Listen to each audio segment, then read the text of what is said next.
Berjumpa kembali dengan saya Fajar Beslase, staf khusus Menteri Hukum dan HAM bidang transformasi digital.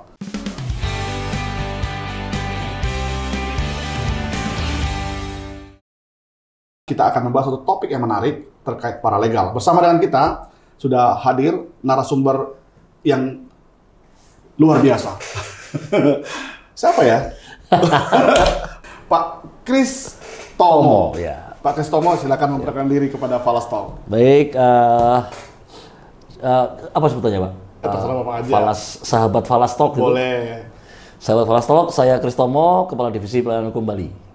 Saya pertama kali ketemu Pak Kris Tomo ini waktu Bapak menjadi Kabid Bantuan Hukum ya. Waktu itu masih di BPHN. Iya. Tahun berapa itu Pak ya? 2015 mungkin, Pak. 2015. Iya. Dan saya sangat mengingat begitu bersemangatnya Bapak menerangkan ke saya tentang paralegal. Iya. Ya, kebetulan pada waktu itu salah satu rekan juga sedang menggarap paralegal ya, Iya, Pak ya. iya. Dan Bapak dengan saya waktu itu berdiskusi tentang paralegal. Pak, ini apa dasar hukum paralegal dan apa sih sebenarnya pengertian umum dari paralegal, Pak? Baik, terima kasih Pak Fajar, terima kasih atas undangannya untuk talk show di sini. Jadi paralegal itu dari kata para, bahasa Yunani, artinya pendamping. Para, pendamping. Pendamping dan legal. Legal itu pengacara. Sebenarnya paralegal itu apple to apple dengan paramedis. Paramedis, pendamping dari tenaga medis. Dokter. Kalau paralegal, pendamping dari Pengacara. Paramedis, pendamping dokter. Nah, paramedis itu kan prakteknya, pada kenyataannya adalah mereka-mereka yang bekerja, mereka bukan dokter, mereka juga mungkin nggak belajar ilmu kedokteran sama sekali, tapi mereka dilatih dan diberi bekal keterampilan untuk memberikan pertolongan pada masalah kesehatan. Para medis itu prakteknya seperti bidan, perawat, mantri kesehatan. Dan di daerah-daerah yang terpencil, para medis itu jadi rujukan. Jadi ujung tombak, Pak. Jadi ujung tombak, karena jauh dari dokter. Iya. Ya kan? Di desa-desa itu. Nah, paralegal seperti itu, Pak. Jadi para medis ini yang menjadi model sehingga terbentuklah paralegal. Bukan model, Pak, tapi emang apple to apple. Apple to apple. Praktek keparalegalan itu sudah lama juga berlangsung. Jadi, Cuman kurang terdengar ya. ya di Indonesia. Di Indonesia. Kalau para medis masyarakat tahu. Iya. Tapi kalau paralegal gaungnya nggak tahu. Iya. Yang orang tahu itu pengacara. Iya. Nah, oke. Lanjut Pak tentang paralegal tadi. Jadi paralegal itu adalah mereka yang nggak kuliah hukum, bukan pengacara profesinya, tapi mereka diberikan keterampilan, diberikan pelatihan untuk memberikan pertolongan pertama, memberikan respon cepat jika ada permasalahan hukum. Oke. Secara konkret, paralegal itu adalah mereka yang selalu dijadikan rujukan di masyarakat.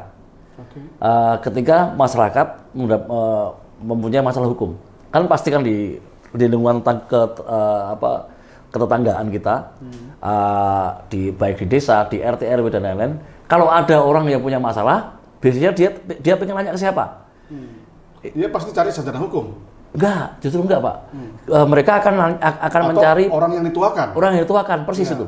Nah, itulah paralegal sebenarnya. Jadi tanpa disadari, ketika dia ngasih advis hukum, itulah paralegal. Nah, yang kita adopsi adalah paralegal komunitas. Nah, tunggu, sebelum sampai ke sana, Pak. Kalau para medis, meskipun dia tidak sekolah kedokteran, tetapi kan dia mendapatkan pendidikan. Ya. Pendidikan dalam jangka waktu tertentu. Ya. Mengapa paralegal ini, Pak, nyaris tak terdengar? Dan siapa sebenarnya yang memiliki kewajiban untuk menginventarisasi paralegal apa yang dibutuhkan dan siapa yang melatihnya? Baik, saya nyambung ke itu dulu, Pak ya. Jadi ada banyak praktek keparalegalan, ya. Ada yang dulu ada istilah pokrol bambu. Pokrol bambu. Ya, paralegal orang-orang yang nongkrong di pengadilan bawa kartu nama dan kemudian dia bisa ngomong saya bantu. Itu Markus. salah satunya itu. Ya. Satunya itu adalah pengertian yang negatif, ya. Dan kita tidak mengadopsi itu. Yang kita adopsi adalah paralegal komunitas.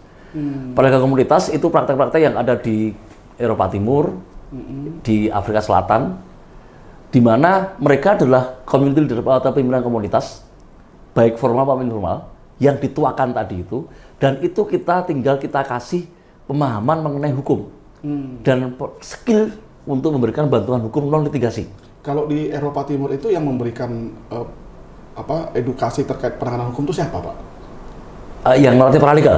Nah, apakah ada badan tertentu dari pemerintahan yang melatih?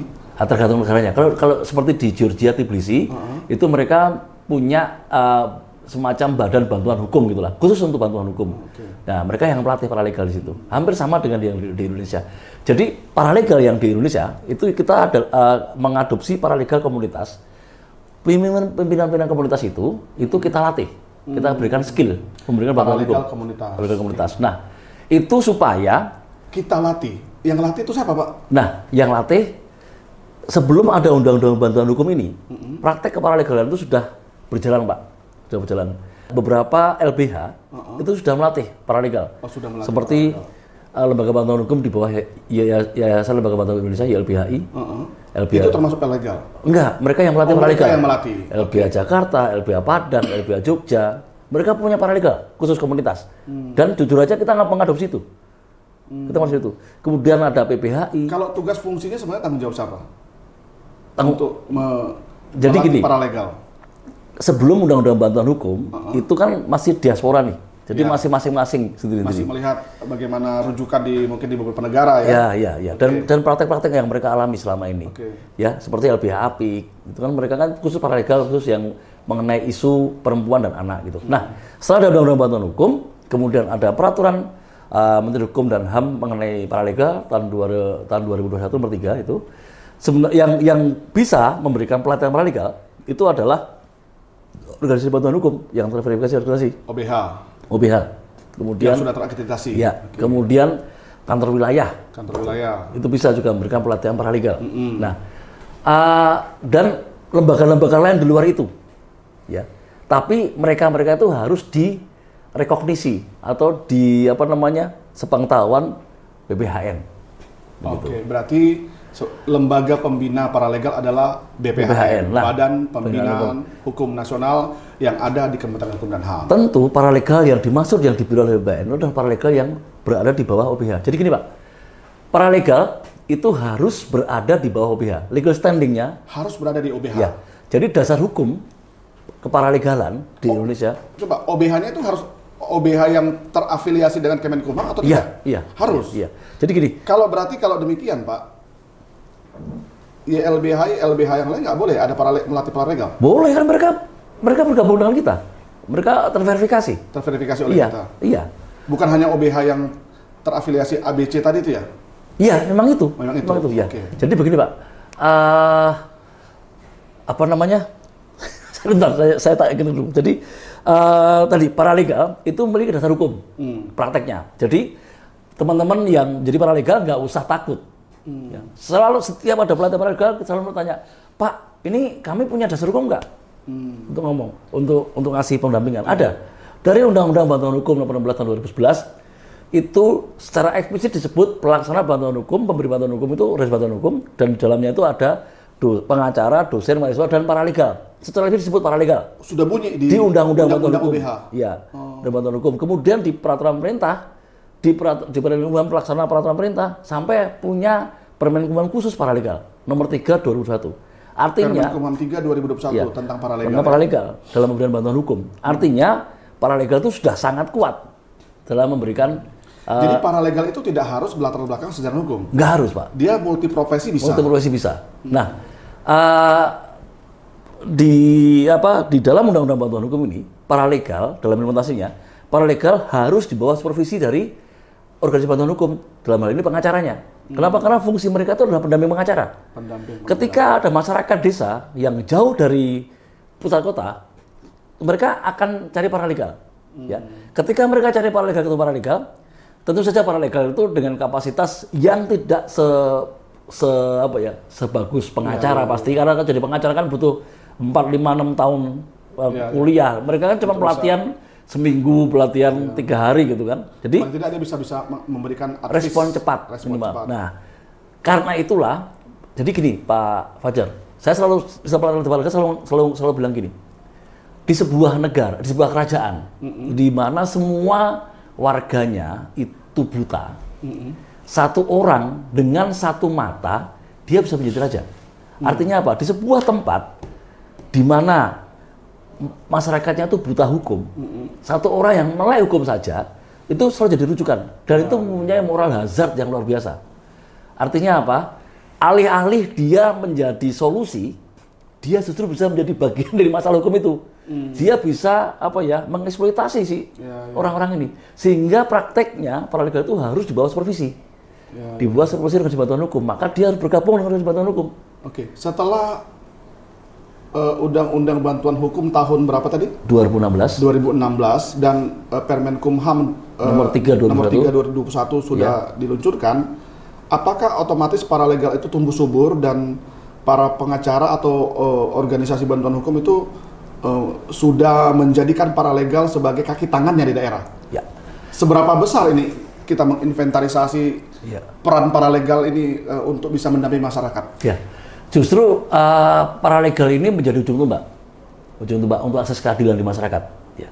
Sebagai contoh, di Bali ini kami melatih paralegal desa. Paralegal yang memang ada di desa. Oke. Sebelum itu di Manokwari, kami melatih para pendeta, tokoh adat, kepala suku sebagai paralegal di pos pengaduan HAM. Artinya mereka inilah ujung tombak. Kan pengacara itu kan jarang yang ada di pelosok. Mereka pasti di kota-kota besar. Di pelosok itulah masyarakat mendapatkan akses keadilan. Nah, paralegal itu dibayar nggak ya? Nggak dibayar. Jadi memang spirit yang mau kita itu bukan mereka menjadikan paralegal sebagai profesi, walaupun ketika memberikan itu harus profesional. Ya, pertama paralegal bukan profesi, tapi dituntut untuk profesional. Iya, artinya apa? Karena anggaran kita nggak bakal cukup untuk memberikan profesional dalam. Mungkin dia kalau profesi kan harus ada gaji. Ya kalau kan? dia tapi kalau bantu dari pengacara, tapi pengacaranya lah yang bertanggung jawab. Ya, sebenarnya paralegal itu bisa mereimburse kegiatan dia dalam memberikan bantuan umum. Jadi gini Pak Fajar, bantuan hukum ada dua, litigasi dan non litigasi. Ya. Lapaknya itu, yang litigasi kan lawyer, yang non litigasi itu paralegal. Ya, dan itu kan ada 9 item tuh, konsultasi hukum, mediasi, negosiasi, investigasi perkara. Tetapi tetap payungnya adalah OBH. Nah, jadi karena dia bergabung dengan OBH, reimbursnya ke OBH. Masalahnya adalah anggaran kita kan terlalu sedikit, ya kan? Sehingga pada mau nggak mau mereka harus melaksanakan sebagai bukan pro bono ya istilahnya, ya pro bono. Kan dana bantuan hukum ini bukan hanya ada di Kemenkumham, mungkin di Pemda juga ada dana. Itu pun kurang. Hukum. Itu pasti kurang. Apakah boleh misalkan sebuah OBH yang tergabung di BPHN, Kemenkumham, juga dia bisa bergabung di Pemda? Bisa. Jadi di pasal 19 kalau nggak salah Undang-Undang Bantuan Hukum nomor 16 itu, anggaran bantuan hukum dapat berasal dari daerah. Ya kan? Artinya, tapi tidak boleh double anggaran. Yang nggak boleh double adalah satu kasus dibayar 2 skema. Artinya ketika ada kasus-kasus yang ditangani oleh APBN, dia nggak bisa direimburse di APBD, dan begitu sebaliknya. Artinya apa? Artinya sebenarnya praktek keparalegalan ini bisa didanai dengan APBD juga. Ya kan? Bisa dengan APBD juga. Dan APBN. Cuman kan masalahnya adalah anggaran bantuan hukum sangat kecil, dan apalagi anggaran bantuan hukum non litigasi. Itu kendalanya. Tapi bahwa praktek keparalegalan itu menjadi tumbuh subur setelah Undang-Undang Bantuan Hukum itu ya. Tumbuh subur ya, setelah Undang-Undang Bantuan Hukum tahun 2016. Iya. Artinya dulu itu kan paralegal paling yang dibina itu paling oleh YLBHI atau komunitas-komunitas tertentu, dan itu nggak banyak. Ya. Begitu ada Undang-Undang Bantuan Hukum, ada Undang-Undang Desa. Di Undang-Undang Desa ada istilah paralegal desa malah. Itu tumbuh subur. Nah, masalahnya itu. Jadi kita mau nggak mau, kita harus berani untuk mengalokasikan resources pendanaan kita lebih banyak ke non litigasi. Ke non litigasi. Ke non litigasi. Kenapa? Karena Karena posisi antara litigasi dan non litigasi dalam bantuan hukum lebih banyak mana, Pak? lebih banyak litigasi. Lebih banyak litigasi saat ini. Anggarannya kan. Anggarannya. Iya. Mau nggak mau harus non litigasi harus kita berbanyak. Kenapa? Karena akses bantuan hukum akses cepat bantuan hukum itu dari mana? Dari paralegal ini. Gitu. Kedepannya seperti itu. Kedepannya mau nggak mau harus seperti itu. Polisinya harus. Tapi kalau diubah. Orang latar belakangnya sarjana hukum boleh jadi paralegal? Boleh. Boleh banget ya? Boleh banget. Malah sangat tertolong karena Iya. dia sudah mengerti teori-teori dasar tentang hukum. Iya. Tapi dia bukan pengacara loh. Dia bukan pengacara. Iya. Dia mungkin nggak mau masuk salah satu asosiasi pengacara. Saya paralegal aja lah. Jadi pilihan untuk membantu masyarakat tuh bisa resmi menjadi pengacara, Iya. bisa juga menjadi paralegal. Iya. Ya kan? Iya. Kan ada orang daripada saya tidak kuliah, saya kuliah. Milih sarjana hukum kan? Iya. Terus dia nggak mau praktek, jadi Iya. paralegal aja. Ya, dan banyak tuh. Banyak ya? Banyak. Ada banyak. Bisa dicek di teman-teman LBH itu. Mereka yang jadi volunteer di LBH itu mereka sebagian sarjana hukum. Sambil menunggu misalnya apa-apa. Atau memang mereka punya passion. Walaupun mereka bukan pengacara. Jadi paralegal ini muncul apakah karena kekurangan pengacara atau kekurangan sarjana hukum yang berprofesi sebagai pengacara untuk membantu melayani masyarakat? Iya. Jadi di Indonesia mungkin sejarah keparalegalan itu mungkin sudah dari tahun 50-an mungkin.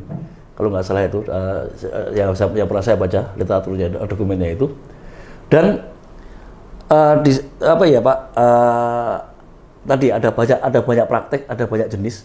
Tapi yang sudah terlatih, yang sudah dilatih secara serius oleh LBH itu juga belum lama.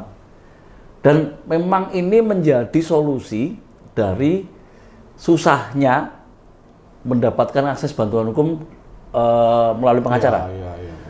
Jadi yang mau kerja di bantuan hukum itu nggak semua pengacara juga mau. Masalahnya itu. Yang bergabung dengan organisasi bantuan hukum nggak banyak. Yang melaksanakan pro bono yang sebagai kewajiban advokat juga nggak banyak, ya kan? Sehingga masyarakat dari mana mereka berharap? Ya dari paralegal ini. Betul. Begitu. Kita kan tahu paralegal itu karena kita ada di kota, Pak. Maka kita tahu, oh ternyata selain pengacara ada paralegal. Iya. Ya. Tapi bagaimana masyarakat tahu bahwa selain pengacara, penasihat hukum, ternyata ada yang namanya paralegal? Itu satu informasi kepada masyarakat. Terus di tengah-tengah masyarakat juga, ya belum tentu ada orang yang dituakan, yang dianggap serba tahu untuk memberikan nasihat. Nah, keinginan kita untuk bisa menyampaikan kepada masyarakat bahwa pemerintah ini menyediakan paralegal tentu perlu sosialisasi. Nah, seberapa masif sebenarnya pemerintah ini mendukung masyarakat yang bermasalah dengan hukum, sehingga masyarakat tahu kemana harus berkeluh kesah. Karena pada umumnya kan kita sama-sama tahu orang hanya berpraktek di Jakarta, di kota-kota besar saja. Pasca 2016, Pak, Undang-Undang Bantuan Hukum. Gimana, Pak? Jadi selain sosialisasi yang masif, itu yang paling penting juga adalah rekrutmen paralegal. Rekrutmen paralegal. Artinya mau nggak mau organisasi bantuan hukum, mau nggak mau kantor wilayah, Kemenkumham, mau nggak mau lembaga-lembaga terkait, ya Kementerian Desa misalnya, harus juga lebih masif dalam merekrut paralegal, melatih paralegal. Kalau kita bicara merekrut, artinya kan harus terjun ke masyarakat, ke desa tersebut, ya, menginventarisasi penduduk di situ, profesinya apa, latar belakang pendidikannya apa, satu. Kemudian kedua, apakah ada banyak masalah hukum di sana, iya kan? Nah, selama ini rujukan masyarakat kalau ada masalah hukum kemana saja? Apakah sudah dilakukan inventarisasi tersebut? Dan langkah berikutnya tentunya, Pak, kalau kita mau benar-benar sosialisasi ya, kita cari tokoh di sana yang pengetahuan hukumnya atau nasihatnya penuh hikmah dan bijaksana. Nah, langkah kita di mana sih, Pak? Kalau misalnya dari poin 1 sampai 10? Oke. Yang kami lakukan, kami langsung masuk komunitas. Misalnya ya. Itu di Bali. Enggak cuma di Bali. Itu di Papua. Termasuk di NTT. Di NTT. Nah, kalau di tempat lain, mau nggak mau kanwil harus turun ke bawah. Karena ya sosialisasi tentang keberadaan paralegal memang masih kurang, harus diakui masih kurang. Orang masih bingung paralegal itu apa. Kok orang masyarakat umum, polisi masih bingung paralegal itu apa sih? nah itu dia. Nah, itu. Polisi sebagai penegak hukum Iya, masih bingung. belum tentu mau mengakui paralegal sebagai pembantu pengacara. Iya. Makanya harus si paralegal sendiri harus memperkenalkan diri. Tapi ini kan memang tantangan, ini kan proses ke depan. Mau nggak mau ini yang harus kita lakukan terus menerus dan identifikasi komunitas-komunitas itu jadi penting. Artinya komunitas di sini kan nggak harus dalam artian bisa juga desa, bisa juga komunitas masyarakat secara khusus misalnya gereja, masjid. Misalnya komunitas berkebutuhan khusus, misalnya. Ya, menarik jadinya ya. Ya. Jadi artinya sebenarnya ini harus digaungkan, dikapitalisasi, diviralkan bahwa ada satu profesi yang namanya paralegal yang bisa menjadi rujukan masyarakat. Terutama masyarakat di pelosok-pelosok yang jauh dari layanan hukum. Ya. Dan komunitas adalah salah satu tempat yang paling mudah untuk merekrut paralegal. Baik itu komunitas keagamaan, komunitas desa, komunitas khusus ya, berkebutuhan khusus atau macam-macam. Wah, ini sangat menarik, Pak Kristomo. Ini Pak Kristomo selain sekarang memang sebagai Kepala Divisi Pelayanan Hukum, tapi profesi sebagai Kabid Pelayanan Hukum waktu itu di BPHN membuat Bapak banyak tahu nih. Banyak tahu atau apa ini? Super tahu ya. Pak Kristomo, kita ingin membahas lebih lanjut terkait paralegal yang pernah Bapak bentuk. Tentu setelah Bapak menjadi Kadif Pelayanan Hukum di beberapa provinsi, ada success story Bapak terkait paralegal. Apa yang pertama Pak? Gereja. Paralegal gereja. Nah, kemudian ada paralegal apa lagi? Paralegal yang di Manokwari itu di pos pengaduan HAM. Pengaduan HAM. Baru paralegal desa. Paralegal desa. Kemudian paralegal berkebutuhan khusus. Nanti kita bahas dalam sesi berikutnya. Sahabat Falastalk, paralegal ini menarik sekali dan tentu kupas tuntas terkait paralegal ini perlu waktu yang khusus. Tapi perbincangan pada sesi ini memberikan pemahaman kepada kita bahwa paralegal ini ke depan berperan sangat penting untuk membantu masyarakat mendapatkan informasi awal, informasi dini terkait kasus-kasus yang sedang ditanganinya. Oleh karena itu, jangan lupa untuk mengikuti sesi berikutnya terkait success story paralegal yang pernah dibentuk di Indonesia, baik itu paralegal gereja, desa, kebutuhan khusus dan lain-lain. Jangan lupa like, subscribe, follow dan berikan komentar positif dan ikuti selalu Falastalk. Sebelum kita menyudahi sesi ini, apa pesan Bapak Kristomo terkait paralegal? Silakan Pak. Baik, untuk masyarakat umum, jadi ada profesi tadi yang disampaikan Pak Fajar. Profesi ini adalah pendamping pengacara dan ini adalah sebuah entitas tersendiri sebagai pelaksana bantuan hukum. Namanya paralegal. Paralegal ini adalah mereka yang memiliki keterampilan untuk memberikan bantuan hukum. Jadi nanti ketika Anda punya masalah hukum, Anda cari organisasi bantuan hukum. Biasanya kalau pengacaranya nggak bisa menghandle, mereka akan mengutus paralegal. Atau kalau Anda punya masalah hukum, coba cari tahu paralegal di sekitar Anda siapa. Langsung aja menghubungi paralegal tersebut. Dia akan menghubungkan ke organisasi bantuan hukum. Baik. Begitu. Terima kasih Pak Kristomo. Sampai jumpa di Falastalk sesi berikutnya.